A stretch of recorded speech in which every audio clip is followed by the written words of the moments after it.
Bienvenidos a La Hora del Museo, el podcast del Museo Histórico Nacional. Identidad, cultura, patrimonio y más. Soy Rocío Muñoz y te invito a un encuentro diario con la historia y sus protagonistas.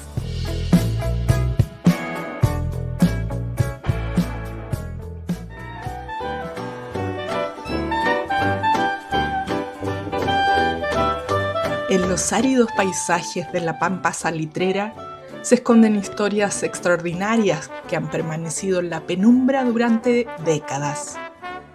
Una de estas historias es la de María Ellen Condon, una mujer que sin proponérselo terminó figurando de manera permanente en la historia del norte de Chile. Su nombre, castellanizado como María Elena, bautiza desde 1927 el último campamento sobreviviente de la época dorada del salitre. Pero ¿quién fue realmente esta misteriosa mujer? Durante casi un siglo, María Elena Condon fue apenas un nombre, una referencia difusa asociada al matrimonio con el nombrado ingeniero metalúrgico Elías Cappelen Smith y a los intereses de la familia Guggenheim en la pampa chilena. Sin embargo, una investigación rigurosa ha logrado rescatar del olvido a esta mujer de carne y hueso, revelando capítulos sorprendentes sobre su trabajo como profesora, su carácter viajero y detalles de su vida. Esta historia nos habla también de una práctica común en la minería, bautizar yacimientos y faenas con nombres femeninos, honrando a mujeres importantes de la vida privada de descubridores y empresarios. En este episodio conversamos con Patricio Espejo Leupin, autor del libro María Elena, de Nueva York a la pampa salitrera, quien después de una minuciosa investigación logró armar las piezas de este fascinante puzzle histórico y devolver la identidad a una mujer que había quedado reducida a un puñado de mitos y un nombre en el mapa del desierto chileno. Bienvenido, Patricio, qué gusto tenerte en La Hora del Museo. Gracias por aceptar esta invitación del Museo Histórico Nacional para conversar de nuestra historia. Nos vamos a ir hasta el norte. Nos sorprendimos mucho revisando con el equipo del museo tu libro porque cuenta una historia, a pesar de que uno a lo mejor ha ido a este lugar, no conoce muy bien algunos detalles que tú nos cuentas, así que un gusto tenerte aquí. Muchas gracias, gracias por la invitación y la posibilidad de conversar un poco y contar esta historia de María Elena y otros personajes de ahí de la Pampa. Patricio, ¿cómo llega esta historia a ti? No sé si eres de la zona, eres nortino, ¿cómo es que te vas adentrando en esta historia que parte de eso nos vas a compartir hoy? Claro, bueno, yo soy de Antofagasta, mi familia parte de aquí, parte de Santiago y de muchas partes del mundo también. Y la historia un poco nace de otros trabajos anteriores que yo había hecho. Si bien yo me he dedicado al tema histórico, patrimonial y este tipo de investigaciones, yo soy geólogo, trabajo en minería por otro lado. Y siempre he tenido estos dos intereses, digamos, de alguna forma. Y también por un tema familiar y distintas influencias, siempre estuve dedicado al tema un poco patrimonial. Y desde hace unos 10 años, más o menos, ya decidí un poco, dije ya, voy a escribir algo. Un artículo partió por ahí. Y con el tiempo, algunas historias que me parecieron interesantes, esos artículos se transformaron en libros finalmente, porque apareció tanta información que había que contarlo. Y bueno, así ha pasado el tiempo y ahora llegamos a esta María Elena que nació, yo lo digo de alguna manera, lo presentaba en los lanzamientos como un spin-off, así como en las películas, como una serie de televisión, de un libro anterior, que es Stanley Fried, Los Guggenheim y la industria del salitre, que es un libro que trata un personaje, uno de los norteamericanos, que llegan en la década del 20, ¿no es cierto?, a Chile, a este nuevo sistema de trabajar el salitre, ¿no es cierto?, que se crea, en donde están los hermanos Guggenheim, que son estos personajes que habían estado en Chuquicamata, en El Teniente, que tienen una relación muy cercana con Chile. Si bien su historia como que no se cuenta mucho en Chile, digamos. No, para nada. Yo al menos no la había escuchado nunca. Claro, uno habla de Guggenheim y piensa en el Museo Guggenheim. Sí, no sé si son de la misma familia. Exactamente, es uno de los hermanos que financia el museo. Y el otro, el del Titanic, que se hundió y sale en la película del Titanic, que es otro de los hermanos. Pero estos personajes son los que desarrollan Chuquicamata, buena parte del Teniente, y María Elena y Pedro de Valdivia, que son estas dos oficinas salitreras gigantes, a otra escala, digamos, de gran minería en la década del 20 y 30. Y este libro anterior trataba un poco la historia de uno de estos norteamericanos que está metido en todo este trabajo, y que se casó, se vivió en Chile, se murió en Chile. Yo conocí, bueno, a su bisnieto, con él trabajamos en el libro, y en esta investigación de estos norteamericanos en Chile, en La Pampa, salieron muchos otros personajes interesantes. Y de ahí desarrollé, bueno, uno en un artículo, que es un ingeniero, y otro que es esta señora María Elena, que era la esposa de uno de estos norteamericanos técnicos y después, digamos, ya directivos del Salitre, y por el cual su nombre es el que lleva a la oficina María Elena. Y ese era, digamos, el incentivo, ese fue el incentivo de contar, bueno, la oficina se llama María Elena por esta persona, en tal fecha, se le puso ese nombre, pero nadie sabía decir mucho más de ella. ¿Quién era? ¿Por qué? Y ahí empezamos a encontrar esta historia que partió como una anécdota casi, y después encontramos que la vida de ella en sí era muy interesante también. Estoy pensando cuando va a recorrer las oficinas salitreras, más que nada se enfoca el recorrido en el sistema de vida, pero se habla poco de los fundadores porque siempre lo tenemos como en la lista negra por las condiciones de trabajo que hoy a nuestros ojos nos parecen muy malas, etcétera, o por lo llamativo de cierto lujo, entre comillas, de estar en el desierto y poder acceder a ciertas cosas. No sé, de repente pienso en Humberton, en la piscina, cosas así en medio del desierto, pero no nos enseñan nada de quienes llegaron a fundar esos espacios, los que trajeron la plata, la tecnología. Bueno, y ahora tú nos adelantabas estos hermanos Guggenheim que llegan acá. Entonces, vamos a esos como fundadores de esta era del salitre, porque tenemos la otra asociada también a la guerra del Pacífico, pero cuando se empiezan a instalar estas oficinas salitreras o a administrarlas por estas personas, un poco para poner un punto de partida en esta historia.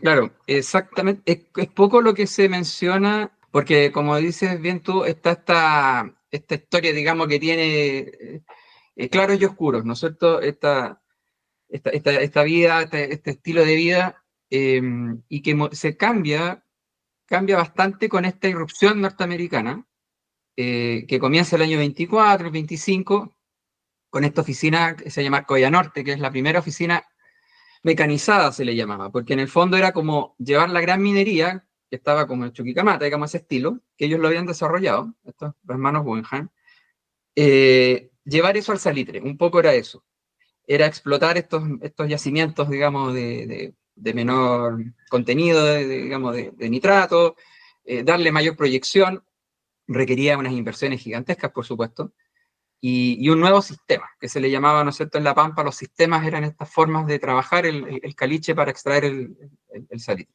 Y el sistema que se usaba en ese minuto, que era el Chanks, que era el más conocido, tenía limitaciones técnicas, también químicas, y los yacimientos que iban quedando también era complicado.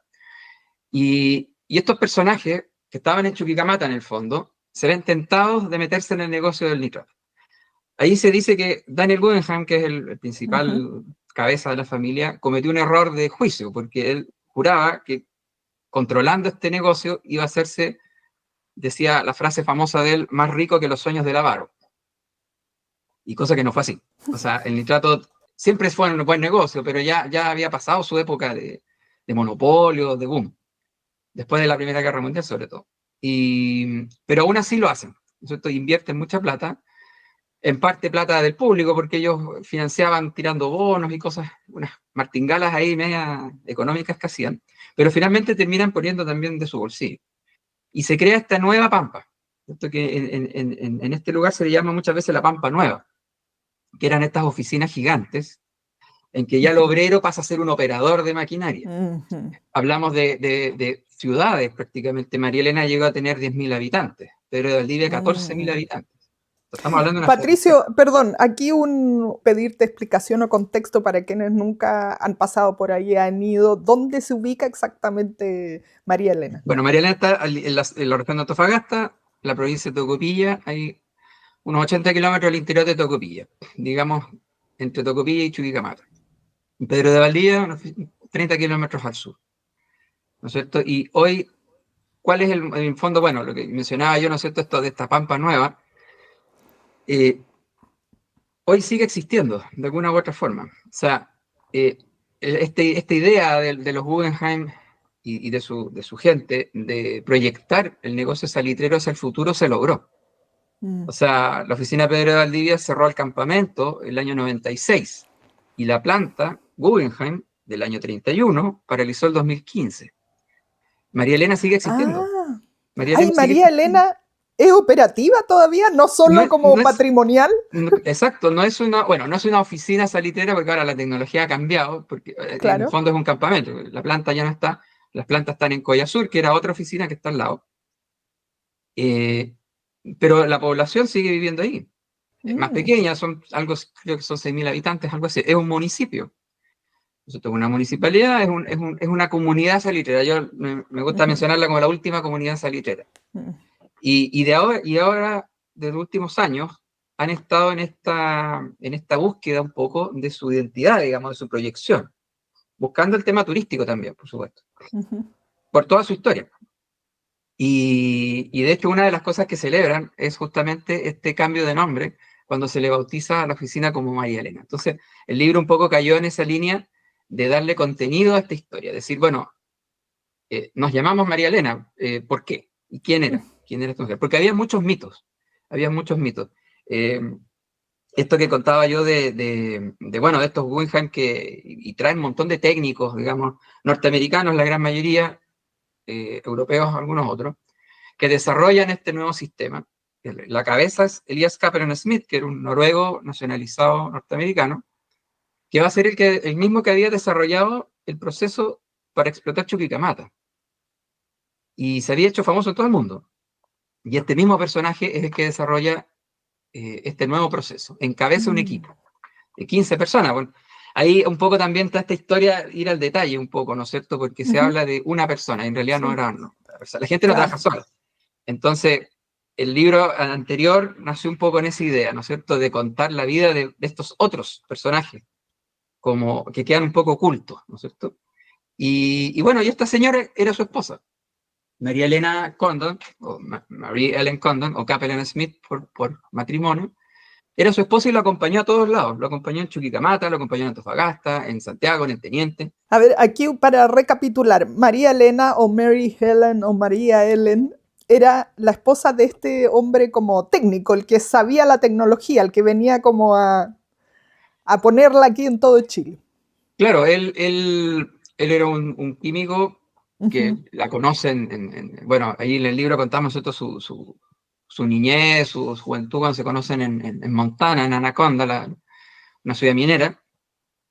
Y este tipo después va a desarrollar este método, primero en Estados Unidos, un tipo de horno, un convertidor de cobre. Y se hace famoso por eso, porque es una tecnología que se usa hasta el día de hoy, de hecho, en las fundiciones de cobre. Y los hermanos Guggenheim lo toman, lo identifican muy bien, le siguen su carrera y se lo llevan a Nueva York como asesor. Y ahí desarrolla el método químico metalúrgico para desarrollar Chuquicamata.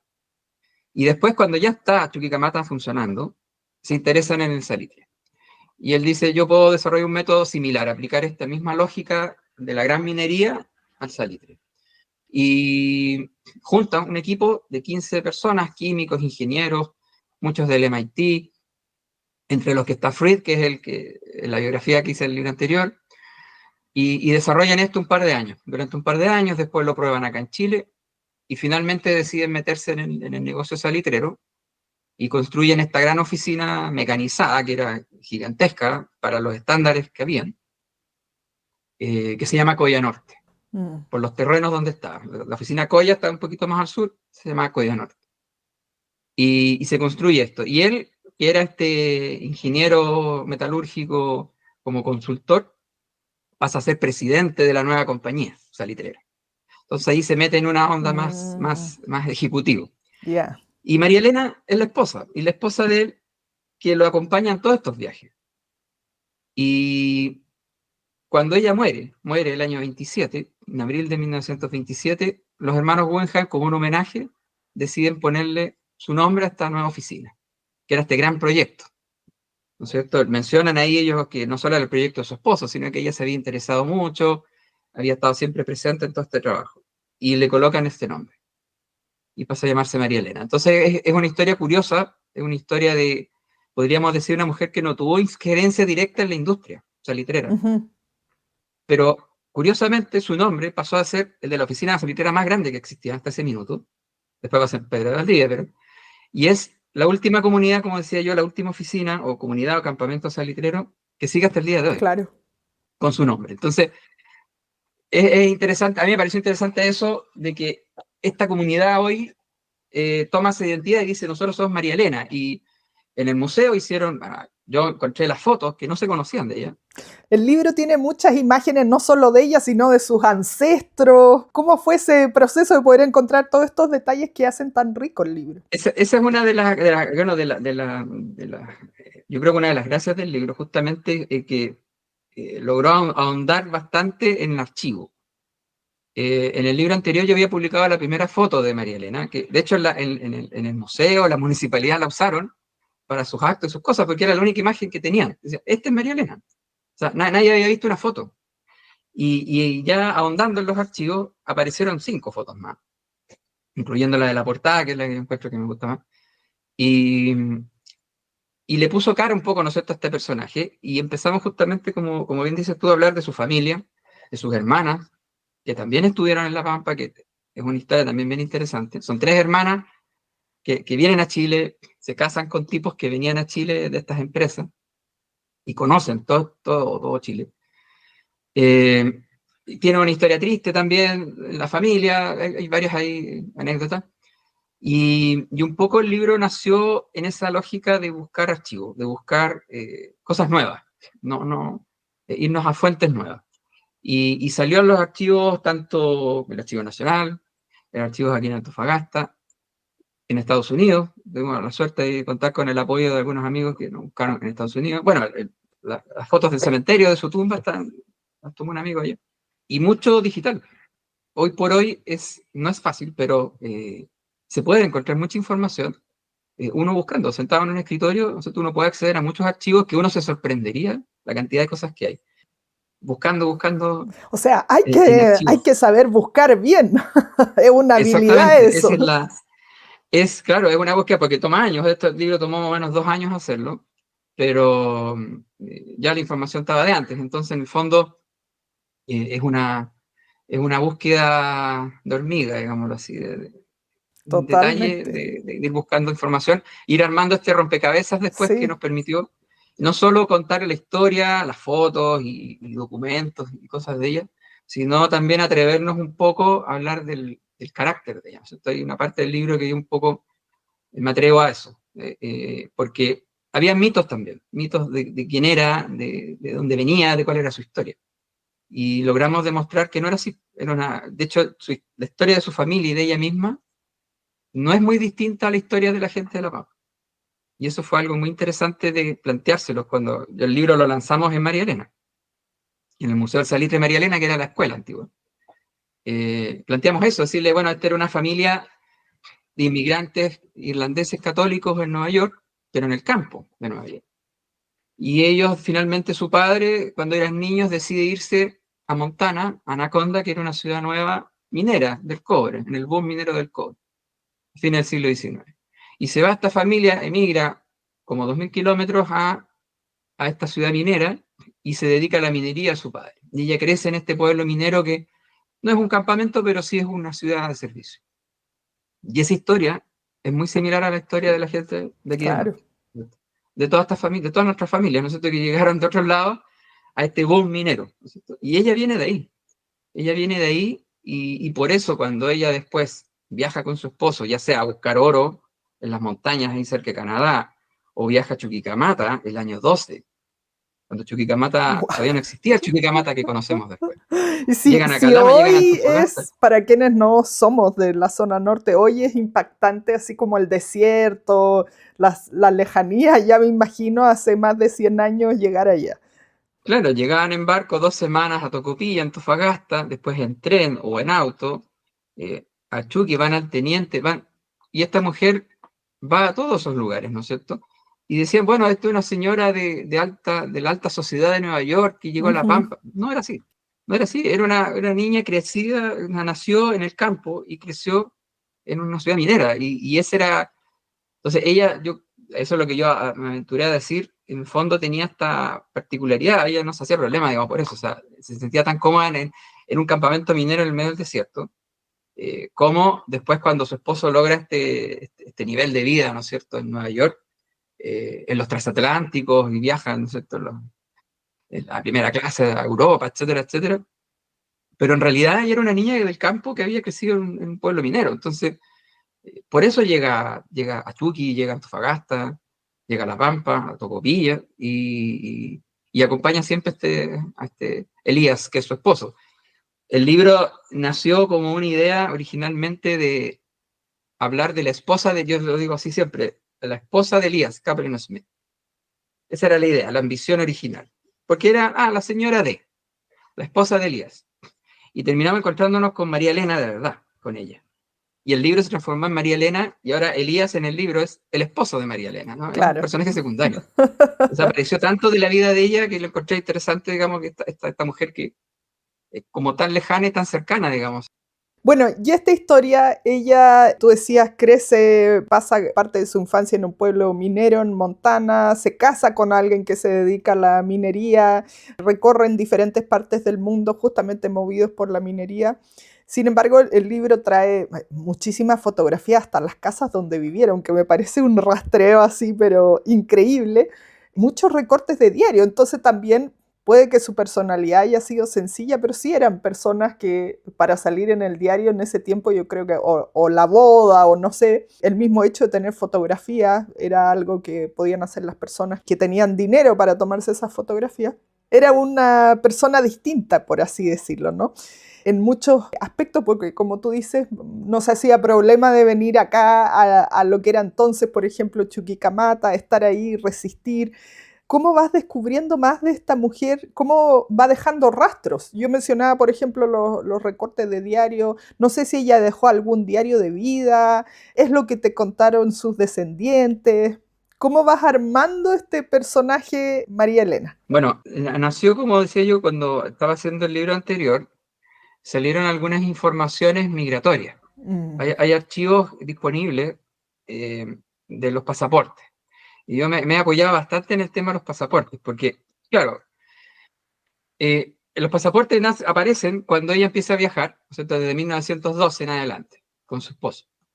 Ahí aparecen fotos, aparecen descripciones físicas, aparecen relaciones de familia, viajaron sus hermanas, su madre, etc. Entonces uno empieza también a encontrar mucha información personal.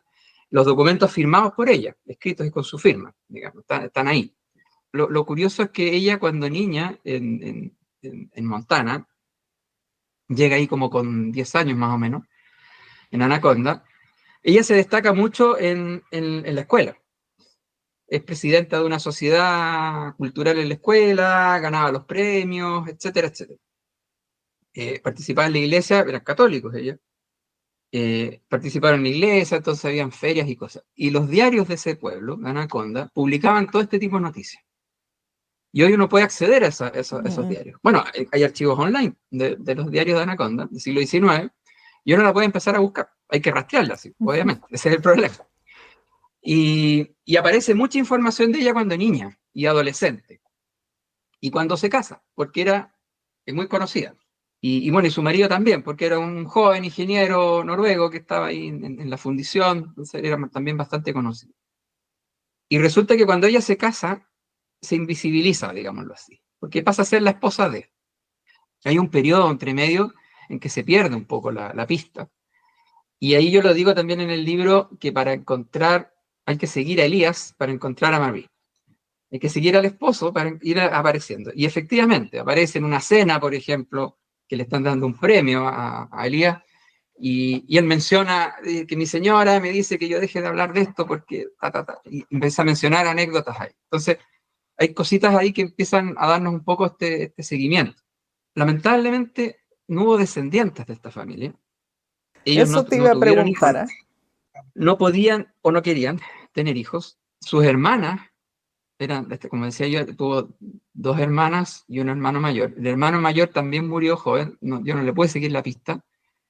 Las hermanas también se casan, como decía antes yo, con estos ingenieros del cobre y del salitre en Chile, vienen a Chile mucho, y tampoco tienen hijos. Su hermana menor, que vive en Coyanorte y en María Elena, cuando ya la oficina se llamaba como su hermana, hasta el año 28, fallece de cáncer, no tiene hijos. Su otra hermana tiene una niña que la niñita muere por un accidente a los 8 años. Entonces, finalmente, esta familia era muy pequeña y no hubo descendencia. Elías después se casa por segunda vez con una chilena. Una chilena y se va a vivir a Nueva York con ella, pero también va a La Pampa, digamos, con Carmen Muñoz. Tampoco tienen hijos, entonces también es una familia que se corta, digámoslo ahí. Es un rompecabezas, es lento, Wow. primero buscando todo lo que aparezca y después tratar de darle un orden y finalmente nos decantamos por un orden cronológico, más o menos. Y el problema con estas cosas es que nunca se terminan de escribir. Entonces, hasta el último minuto, por ejemplo, una de las fotos, que es una pintura de ella, me apareció una semana antes de mandarlo ya casi imprimir el libro. Estaba editado y armado, y aparece la foto y digo, oye, hay que cambiar la foto porque apareció ahora. Es un trabajo lento, un trabajo detallado que requiere Sí, método, un trabajo de joyería ahí buscando en toda clase de archivos, por lo que nos has contado. Yo no te han mencionado varias cosas que yo no tenía ni idea que existen, donde uno podía encontrar información. Sí, la idea es un poco en este tema, en los libros anteriores que yo he hecho igual, siempre he buscado eso un poco de sumar estas fuentes nuevas. La historia de ella se conoce por su muerte. O sea, la oficina se llama así porque ella se murió, digamos. Eso En te el iba a fondo eso. preguntar, porque no me quedaba claro si un poco antes de que muriera le ponen el nombre y ella nunca alcanzó a vivir eso, o fue porque murió y se muere joven. Ella fallece a los 50 años. Fallece a los Jovencísima, 50 vamos a años. Joven. Y tenía, bueno, problemas. También no se sabía por qué, cuándo, dónde, todo ese tipo de cosas lo logramos encontrar. Certificado de defunción lo encontramos, dónde la enterraron, etc.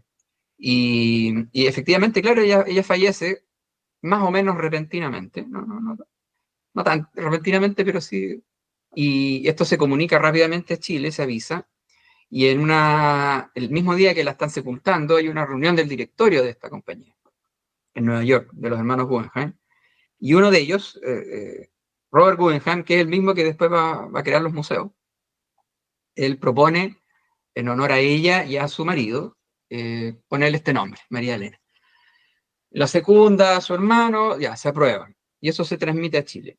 Y se transmite y se empieza a usar, esto pasa el 28 de abril, y el 1 de mayo, curiosamente, el domingo 1 de mayo del año 27, la empresa había programado inaugurar la iglesia de María Elena, la nueva iglesia, digamos, de la oficina.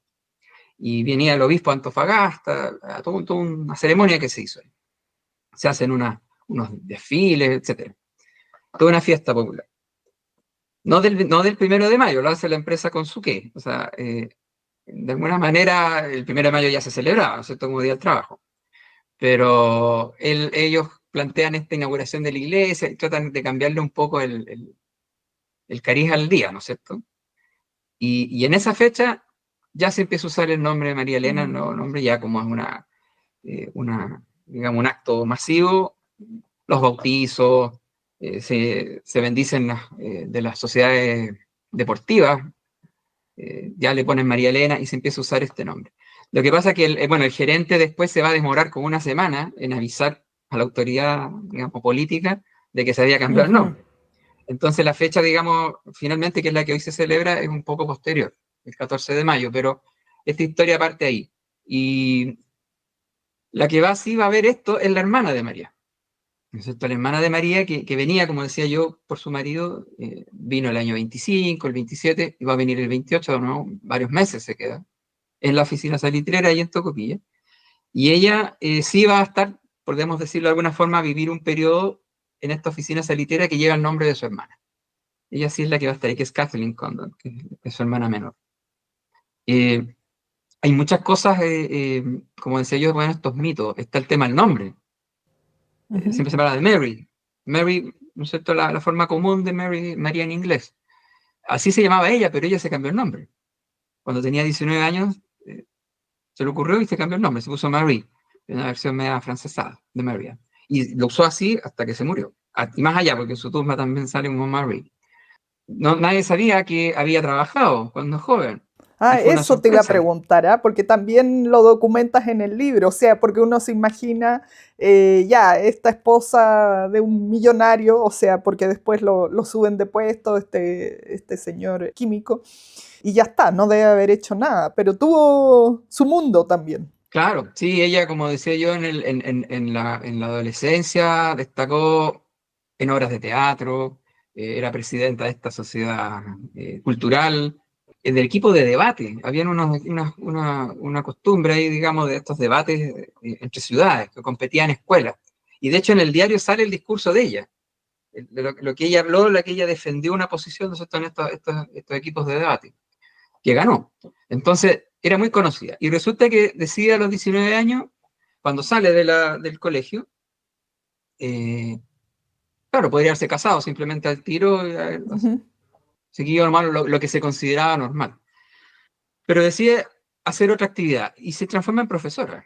Y eso fue una sorpresa para todos, para mí primero cuando lo encontré. Y logré, bueno, probarlo porque pues, salió la duda, ¿era la misma, no era la misma? Sí, por supuesto, quedó en la prueba. Y fue profesora 3 años, profesora primaria 3 años en Anaconda. Y ahí conoce a Mm, su futuro marido. Entonces, fue muy interesante decirlo, por ejemplo, ahí en María Elena, donde estábamos presentando el libro, habían varios profesores locales, uno que habían investigado esta misma historia en los años anteriores, profesor de la escuela con unas niñas que eran de la Academia de Patrimonio de María Elena. Y decirles, bueno, María Elena era profe, fue profesora primaria. Y su oficina salitrera lleva el nombre de una profesora. Entonces, todos quedaron realmente como muy sorprendidos, porque, claro, nadie sabía quién era esta mujer. Entonces, esta profesora que vive en una ciudad minera, que viaja por el mundo, que llega acá, que llega a Tocopilla, Chuquicamata, que viajaba en los transatlánticos, en el Olympic, en Mauritania, en primera clase, qué sé yo, y que después se iba, ¿no es cierto?, a un pueblo minero perdido en el desierto, claro. y que había tenido toda esta vida previa, digamos, esta historia. Entonces, claro, no era una mujer como se pensaba, esta una señora de alta sociedad, ¿no es cierto?, y de Nueva York, qué sé yo. No, era una mujer bastante interesante. Eh, yo, como decía antes, me aventuro ahí un poco a hablar de su carácter, viendo su film, bueno, sus imágenes también, ¿no? Creo que transmiten también una imagen de ella. Y son estos otros personajes de La Pampa. Nosotros estamos acostumbrados a ver los personajes salitreros, sobre todo en el mundo obrero, ¿no es cierto?, de esa óptica. Claro. Y hubo muchos distintos tipos de pampinos y de Qué personajes, hasta el día de interesante hoy. eso. Hubo muchos otros. Entonces, hay personas que fueron, no sé, empleados en La Pampa, habían marcadas, ¿no es cierto?, diferencias sociales en base a los trabajos, y esos empleados, esas vivencias de esa gente también fueron pampinos ellos. A su modo, o sea, eran otras realidades, por supuesto, coexistían todas. Y pensemos que esta mujer María Elena vive entre el 1877 y 1927. Y vemos que es el periodo, ¿no es cierto?, más conocido de la vida de La Pampa. Ujú. Y bueno, ella coexiste con, ¿no es cierto?, con otras personas más conocidas, ¿no es cierto?, en la historia salitrera. Y, y también tuvo un vínculo, también es parte de esa historia. Entonces, hay un libro, no recuerdo en este momento el nombre, eh, de una señora que era inglesa, pero que ella se crió en La Pampa, porque su padre era administrador de oficinas salitreras. Y resulta que ella escribió un libro contando toda su vida, ¿no es cierto?, lo que ella había visto desde de su visión. Y bueno, investigó muchas cosas que yo no sabía, por supuesto, pero se basaba sobre todo en eso y en las de sus parientes, sus amigas, que todos eran hijos de gringos de La Pampa, de ingleses administradores. Y resulta que ella se consideraba pampina, ella nació en Peñachica, y vino muchas veces y venía con su familia a mostrarle, decirle, yo soy pampina, o sea, yo nací en una oficina salitrera. Pero era británica, eh, y contaba de que sus amigas, tenía amigas en Londres, ya todos han fallecido, que le decían, oye, yo añoro volver a Iquique, añoro volver no sé, a la oficina tanto, añoro volver a tal, a qué sé yo, y decía, yo soy pampina, decía, yo nací el año, no sé, 18, en la oficina, no sé, Bellavista y tanto, y tenían esa identidad salitrera pampina, pero ellos habían vivido desde los, no sé, 30 años en Londres, y vivían ahí, nunca habían vuelto, nunca volvieron. pero se consideraban pampinos. Entonces, Ujú. es un universo de gente y de distintas realidades, que la historia, la historiografía, digamos, la creación, la novela, todo este tipo de cosas, a veces nos cega un poco, nos limita un poco a este Sí, mundo obrero de la Pampa, ¿no es cierto? claro. Como esa realidad, que fue así, ¿no es cierto? Y hay muchas variantes, pero hubo otras personas también, ¿no es cierto? El tiempo de la salitrera todavía hoy día, la industria salitrera sigue viva, lo que pasa es que es distinto, es muy distinto a como era antes. Sí, Ya no se vive en la Pampa, etcétera, hay muchas cosas, pero es una historia que no se ha cortado, es una historia que siempre siguió y siempre estuvo ahí. Al cambiando la tecnología minera, también fue cambiando los modos de vida. por Y supuesto. eso es lo que pasó con los Guggenheim en los 20 y los 30. Y eso es lo que pasó en los años, no sé, 70, cuando empezaron a cerrar los campamentos y todo. Y es lo que ha pasado hoy, ¿no es cierto? Que ya no se vive en un campamento al lado de la mina. Entonces hay una enormidad de historias, ¿no es cierto? Ahí. Y pensemos, o sea, este es un libro sobre una persona de Sí. ellas, sobre una de estas mujeres. Entonces, hay una enormidad de cosas que contar y de cosas que leer. Y no hay ni tiempo para conocer toda esa historia. Este es un libro increíble, como hemos conversado, porque tiene muchas imágenes y a veces uno leyendo ya de alguna manera asimila la historia, pero al ver fotografía es como que se encarna más. Y yo nunca me hubiera imaginado que María Elena tenía ese nombre por esta señora que tú nos has contado la historia el día de hoy. Solo para terminar, y ya estamos súper pasados del tiempo, Patricio, pero ahora, ¿qué se viene? Porque tú decías, te quedaste con cosas en el tintero que te hubiera gustado contar, mencionabas la hermana de María Elena, no sé si ya tienes algún otro personaje que quieras seguir investigando para un próximo libro.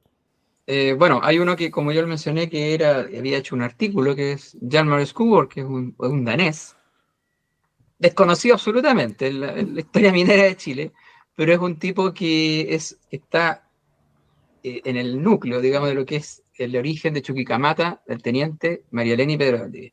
Es uno de estos técnicos, ¿no es cierto?, que llega y que también tiene su historia muy particular, un inmigrante que llega a Estados Unidos y vive acá. Encontramos fotos, hay cartas de él, hay postales que mandaba, tiene una historia con el Titanic, etcétera. Hay un montón de cosas muy entretenidas de la vida de él que está en un artículo por ahí que yo escribí, pero muy breve, y ahora ya yo creo que se va a transformar el libro, porque tiene una relación muy cercana con María Elena. De hecho, es el que diseña la oficina de María Elena.